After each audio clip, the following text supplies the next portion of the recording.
بنی اسرائیل پر اللہ تبارک و تعالیٰ کے انعامات اور احسانات، اور ان انعامات اور احسانات کے بدلے میں بنی اسرائیل کا اللہ کی ناشکری کرنا، نافرمانی کرنا، اور پھر اس پر اللہ جل وعلا کا عفو و درگزر فرمانا، انہیں بار بار معاف کرنا، یہ ہم پڑھ رہے ہیں، اور اس سلسلے میں یہ آج ہمارا آخری درس ہوگا۔ اللہ تبارک و تعالیٰ نے ایک اور احسان کا تذکرہ کیا۔ بنی اسرائیل جو قوم تھی، اس کا اصل وطن شام تھا۔ حضرت یوسف علیہ نبینا علیہ السلام کے دور میں یہ لوگ مصر چلے گئے۔ جب یہ مصر گئے تو پیچھے جو ان کا اصل ملک تھا، ملک شام، وہاں ایک قوم تھی عمالقہ، اس نے ان کے ملک پر قبضہ کر لیا۔ اب جب اللہ تبارک و تعالیٰ نے جناب موسیٰ کو بھیجا اور جناب موسیٰ نے فرعون کے ظلم و ستم سے آزاد کرا لیا، اللہ تبارک و تعالیٰ نے اپنے پیغمبر جناب موسیٰ سے فرمایا کہ آپ اپنی قوم کو یہ کہو کہ یہ جا کر اپنا ملک قوم عمالقہ سے آزاد کرائیں، آپ بھی جاؤ اور آپ کی یہ قوم بھی ساتھ جائے، ان کے خلاف جا کے جہاد کرو اور اپنا وطن ان سے حاصل کرو۔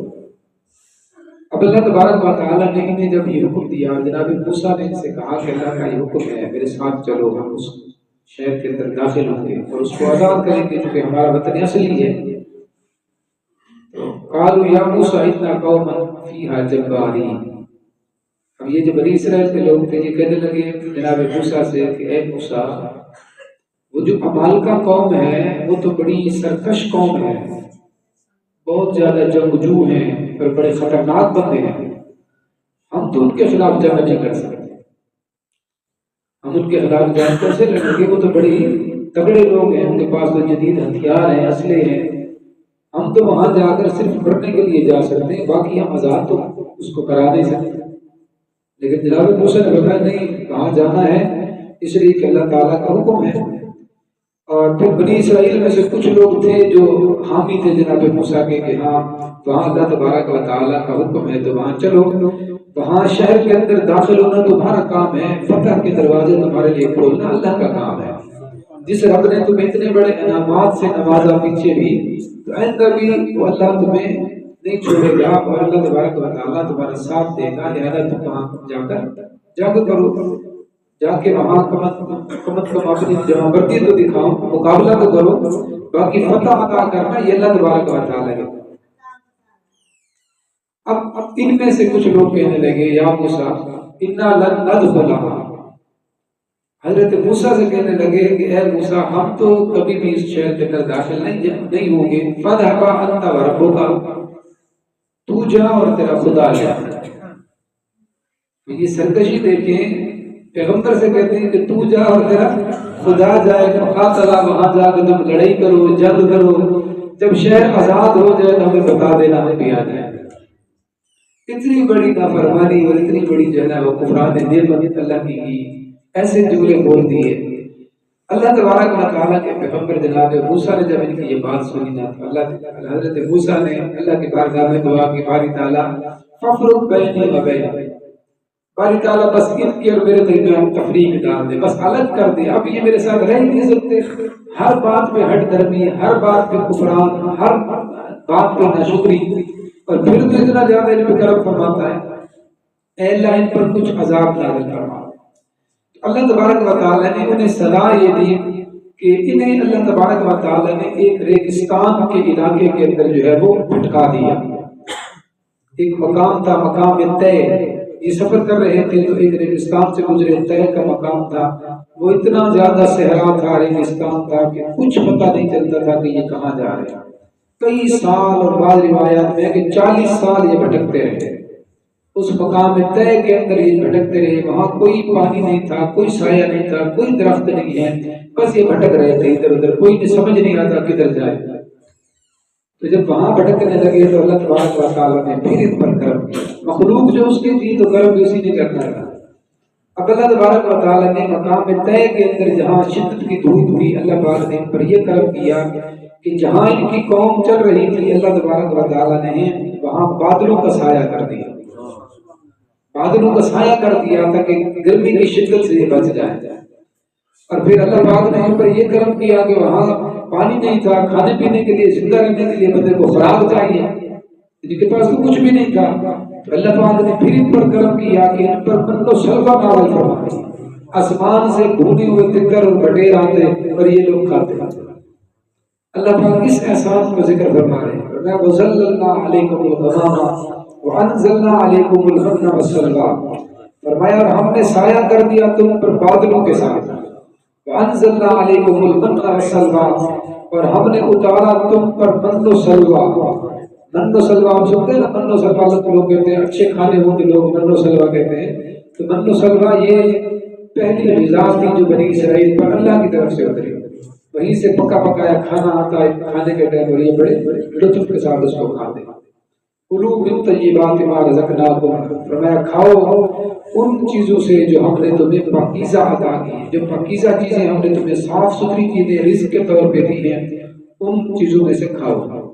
وما ظلمونا ولکن كانوا انفسهم یظلمون. اللہ نے یہ کرم کیا ہے اور ان کا حالت تو یہ تھا کہ یہ بار بار گناہ کر رہے تھے، نافرمانی کر رہے تھے. تو وہ نافرمانی کا کیا بنے گا؟ وما ظلمونا ولکن كانوا انفسهم یظلمون. فرمایا انہوں نے ہم پر کوئی ظلم تھوڑی کیا ہے، نافرمانی کر کے انہوں نے ہمارا تو کچھ نہیں بگاڑا. ولکن كانوا انفسهم یظلمون. لیکن وہ اپنے آپ پر ظلم کر رہے تھے، اللہ کی نافرمانی کر کے انہوں نے اللہ کا کچھ بھی نہیں بگاڑا. حدیث پاک کے اندر بھی ہے، قرآن پاک کے اندر بھی اللہ پاک نے کئی مقام پر فرمایا کہ اگر سارے کے سارے لوگ گناہگار ہی بن جائیں، سارے کے سارے اللہ کا انکار بھی کر دیں، تو اللہ کا تو کچھ نہیں بگڑے گا. کیا کر لیں گے اللہ کا؟ اللہ تو غنی ہے، وہ بے پرواہ ہے، بے نیاز ہے، اسے کسی کی عبادات کی بھی پرواہ نہیں ہے، نافرمانی کی کوئی پرواہ نہیں ہے. اگر سارا جہان نافرمان ہو جائے تو اس کی شان کے اندر ذرا برابر بھی نقص نہیں آئے، اور سارے جہان والے اس کی عبادت اور بندگی اور اطاعت کے اندر لگ جائے تو کوئی اس کی شان کو بڑھا نہیں سکتا. اس کی شانیں از خود ہیں، ہمیشہ سے ہیں، ہمیشہ رہیں گی. اور میں انہوں نے جو نافرمانی کی ہیں ہم پر تھوڑی ظلم کیا ہے، انہوں نے تو اپنے آپ پر ظلم کیا. اور یہ اللہ پاک نے ہر ایک کو یہ پیغام دیا کہ جو بھی بندہ گناہ کرتا ہے، جرائم کا ارتکاب کرتا ہے، نافرمانی کی زندگی گزارتا ہے، وہ اللہ کا کچھ نہیں بگاڑتا، اللہ کا اس نے کچھ نہیں بگاڑنا. اس نے اپنے آپ کو ہی وہ سزا کا مستحق بنانا ہے، اس نے اپنے آپ کے لیے ہی اندھیروں کا انتخاب کرنا ہے. اللہ تبارک و تعالیٰ کا تو اس نے کچھ نہیں کر سکتا. اس سے ایک بات یہ پتہ چلی کہ انسان اگر جرم بھی کرتا ہے تو اس جرم کی وجہ سے وہ اللہ کا کچھ نہیں بگاڑ سکتا. ہاں اپنے ذات پر ظلم کر رہا ہے، اپنے ساتھ زیادتی کر رہا ہے کہ یہ جسم اللہ نے ہمیں دیا ہے اور اللہ تبارک و تعالیٰ نے ہمیں راستے دکھائے ہیں. ایک راستہ رحمان کا ہے، ایک شیطان کا ہے. اگر ہم رحمان کے راستے کی اطاعت اور فرق برداری کریں اور دین اسلام کے اصولوں کے مطابق زندگی بسر کریں تو ہمارا جسم جنت کا مستحق بن جائے گا، ہمارا جسم جنت کا مستحق بن جائے گا. اور اگر ہم نافرمانی کی زندگی بسر کریں تو ہم اپنے جسم پر ظلم کر رہے ہیں کہ جسے ہم جنت کی طرف لے جا سکتے تھے، اسے جہنم کا ایندھن بنا لیں. تو ظلم و زیادتی کس پر ہوئی ہے؟ اپنے آپ پر ہوگی. اسی لیے فرمایا وما ظلمونا ولکن كانوا انفسهم یظلمون. انہوں نے ہم پر ظلم نہیں کیا اور ہم پر زیادتی نہیں کی بلکہ اپنے آپ پر کی ہے. اور پھر اس سے یہ بات بھی پتہ چلی کہ دیکھیں بنی اسرائیل کی قوم بڑی نافرمان تھی، لیکن نافرمانیوں کے باوجود بھی، ان کے فسق کے باوجود بھی اللہ نے ان پر کرم اور اپنی رحمت کے دروازے بند نہیں کیے کہ وہ چلتے ہیں تو ان کے لیے بادل سایہ کر رہے ہیں، بھوک لگتی ہے تو ان کے لیے آسمان سے دسترخوان ان کے لیے جو ہے نا کھانے بن و سلوہ اتر رہے ہیں. اللہ کی رحمت کے دروازے بند نہیں ہوئے، حالانکہ وہ گنہگار تھے. تو اس سے یہ پتہ بھی چلا کہ اگر بندہ فاسق بھی ہو جائے، بندہ جرائم کا ارتکاب بھی کرے، پھر بھی اللہ تبارک و تعالیٰ کی رحمت کے دروازے اس پر کھلے رہتے ہیں بسا اوقات. لیکن اس کا یہ مطلب نہیں ہے کہ یہ بندہ بڑا مقبول ہے، یہ بندہ بڑا ہی پہنچا ہوا بابا ہے کہ اس پر جو ہے فراوانی ہوتا ہے نا جی. آج کل بعض آستانوں میں بعض جگہوں پر وہ 2 نمبر جیلی قسم کے پیر بیٹھے ہوتے ہیں عامل بن کے، جن نے اتنے بڑے بڑے ناخن رکھے ہیں، اتنے بڑے بڑے بال رکھے ہیں، نہائے نہیں ہیں مہینوں سے، اور لوگوں کے اوپر غلایا ہوا ہے، شوبدہ باز قسم کے، ڈرامے باز قسم کے لوگ. اب لوگ ان کو دیکھتے ہیں کہ جی ان پر تو بڑا ہی بس برس رہا ہے جی، بڑی ٹھاٹ باڑ ہے، بڑی بلے بلے ہیں. تو لوگ مرعوب ہو جاتے ہیں کہ شاید یہ بڑے برگزیدہ ہے، حالانکہ ایسی کوئی بات نہیں ہوتی. بندہ گنہگار بھی ہو تو رب کرم فرما ہی دیتا ہے. یہ قرآن کی آیت ثابت ہے کہ گنہگار اور فسق کے باوجود بھی اللہ تبارک و تعالیٰ کی طرف سے انعامات ہوتے ہیں. اور ان انعامات کو دیکھ کر کسی فاسق بندے کے اوپر اگر ہو جائے تو بندہ کہے کہ یہ بابے کی کرامت ظاہر ہوگی تو سراسر منگڑت قسم کے توہمات ہیں. ایسا کچھ نہیں ہوتا. اللہ تبارک و تعالیٰ بے نیاز ہے، وہ بس اوقات کرم فرما دیتا ہے اور گنہگاروں پر بھی ہو جاتا ہے. آگے اللہ تبارک و تعالیٰ نے ایک اور چیز کو ارشاد فرمایا، وَإِذْ نَدْخُلُ هَٰذِهِ الْقَرْيَةَ فَكُلُوا مِنْهَا حَيْثُ شِئْتُمْ رَغَدًا وَادْخُلُوا الْبَابَ سُجَّدًا.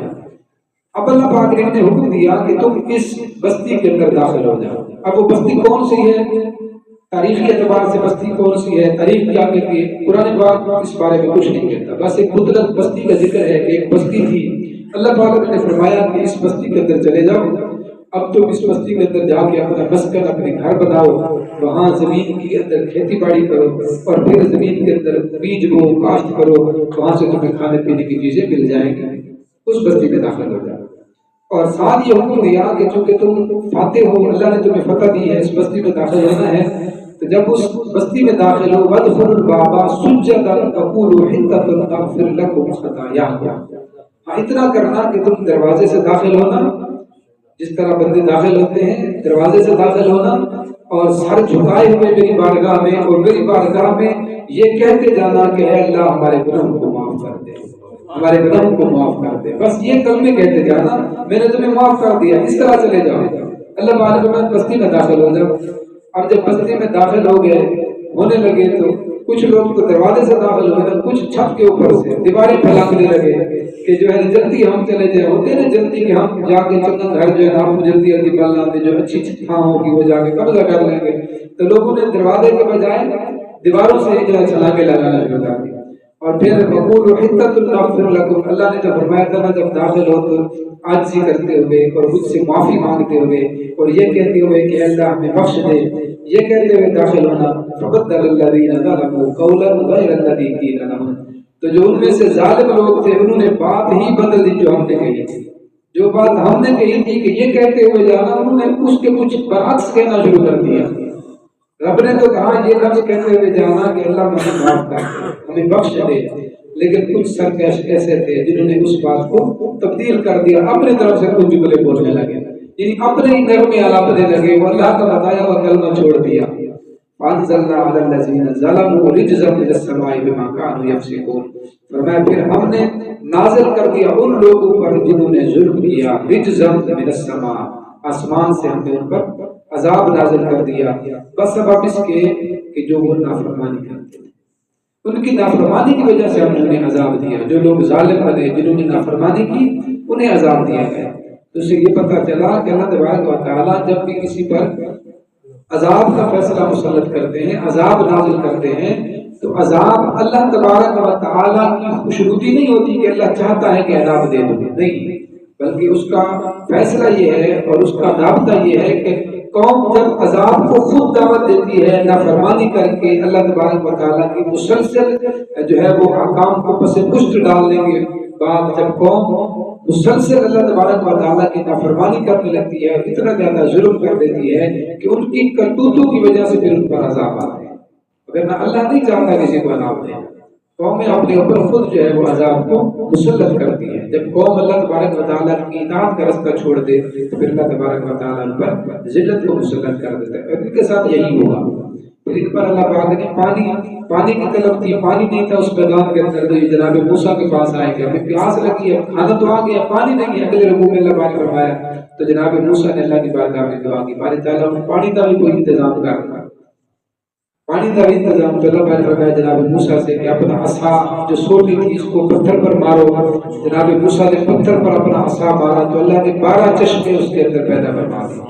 اس ایک پتھر سے 12 چشمے جو ہے وہ پیدا ہو گئے، اور ساری قوم کے جو گروہ تھے وہ 12 جو ہے وہ قبیلوں کے اندر بٹ گئی، اور ہر قبیلے کے لیے ایک گھاٹ جو ہے وہ مختص تھی، وہاں سے وہ پانی پیتے تھے. پھر یہ کافی عرصہ وہ غذا کھاتے رہے. پھر اللہ پاک کے محبوب جناب موسیٰ کی بارگاہ میں ایک دفعہ وَإِذْ قُلْتُمْ يَا مُوسَىٰ لَن نَّصْبِرَ عَلَىٰ طَعَامٍ وَاحِدٍ فَادْعُ لَنَا رَبَّكَ يُخْرِجْ لَنَا مِمَّا تُنبِتُ الْأَرْضُ مِن بَقْلِهَا وَقِثَّائِهَا وَفُومِهَا وَعَدَسِهَا وَبَصَلِهَا. جب یہ تیتر بٹیر کھا کھا کے رج گیا نا تو اس کا منہ بھر گیا، تب اللہ کی بات کا اللہ کے پیغمبر جناب موسیٰ کی بارگاہ میں آتے ہیں، کہتے ہیں موسیٰ اپنے رب کو دعا کرو کہ ساتوں کو زمین علی غذا بھی دے، کہ آسمانی غذا کھا جانے تو ساڈا ہاضمہ خراب ہو گیا۔ وہ کہتے ہیں جی ایسا کرو کہ اللہ سے دعا کرو کہ آپ ہمیں زمین سے کوئی رزق دے، کوئی ہمیں بصل دے، کوئی گنڈے چھٹے، کوئی ٹماٹر، کوئی دالنا، کوئی ساگ، اس طرح جب کوئی چیز اللہ پاک دے۔ جب انہوں نے یہ مطالبہ خود کیا تو پھر اللہ پاک نے فرمایا قَالَ تَسْتَبْدِلُونَ الَّذِي هُوَ أَدْنَىٰ بِالَّذِي هُوَ خَيْرٌ، تمہاری عقل میں قربان جائے یہ کیا تم نے مطالبہ کر دیا، اچھی چیز کے بدلے میں تم نے کم تر چیز مانگ لی، بہتر چیز کو چھوڑ رہے ہو اور اس سے ناقص چیز مانگ لی۔ اللہ پاک نے فرمایا پھر اگر یہ چاہتے ہو تو چلو وہ فلاں شہر کے اندر چلے جاؤ، وہاں جا کے تم کھیتی باڑی کرو، پھر اناج، بصل، گنڈے اور پھر جو ہے نا وہ ساری چیزیں، دال، ساگ سارے خود ہی زمین کے اندر بیجو، خود کاشت کرو اور پھر کھاؤ۔ تو فرمایا پھر اللہ پاک نے ان پر غربت کو اور تنگ دستی کو اور مسکرت کو اللہ پاک نے مسلط کر دیا۔ کیوں کیا؟ ذالک بما عصوا وکانوا یعتدون، یہ سارا کچھ اس لیے کیا کہ اللہ تبارک و تعالیٰ کی نافرمانی کرتے تھے اور حد سے تجاوز کرتے تھے۔ حد سے تجاوز کرنے کی وجہ سے، نافرمانی کرنے کی وجہ سے اللہ تبارک و تعالیٰ غربت اور مسکنت کو سکت فرماتا ہے۔ آج ہم اپنی قوم کا حال دیکھیں، ہم اپنے ملک پاکستان کو دیکھ لیں، مسلم امت کی حالت کو دیکھ لیں، آج ہم پر غربت مسلط ہے، مسکنت مسلط ہے، ہم اپنے ملک کے اندر ہو کے غریب ہو کے رہ گئے ہیں، ہمارے پاس کھانے کا نہیں ہے۔ ہمارے ہاں آج دیکھیں اناج، گندم کا جو اناج ہے ملک پاکستان اس کے اندر خود کفیل ہوا کرتا تھا، بلکہ اسی دور کے اندر ہمارا ملک دوسرے ممالک کو گندم ایکسپورٹ کرتا تھا، لیکن آج آپ دیکھیں گے غربت کے بارے لوگ جو ہے وہ قطاروں کے اندر زندگی گزار رہے ہیں، آٹے کے تھیلے کے لیے۔ یہ غربت مسلط کیوں ہوئی ہے؟ اس کے اندر یہی ہے ذالک بما عصوا، کہ ہم بھی نافرمان ہوئے ہیں، ہم نے بھی رب کی اطاعت اور فرمانبرداری چھوڑ دی ہے، ہم نے اللہ تبارک و تعالیٰ کا حکم چھوڑ کے ہمارے حکمرانوں نے وہ آقا کسی اور کو بنا لیا ہے، رب کو مالک اور خالق جاننے کے باوجود امریکہ کے تلوے اور امریکہ کی غلامی کے اندر جو جا رہے ہیں۔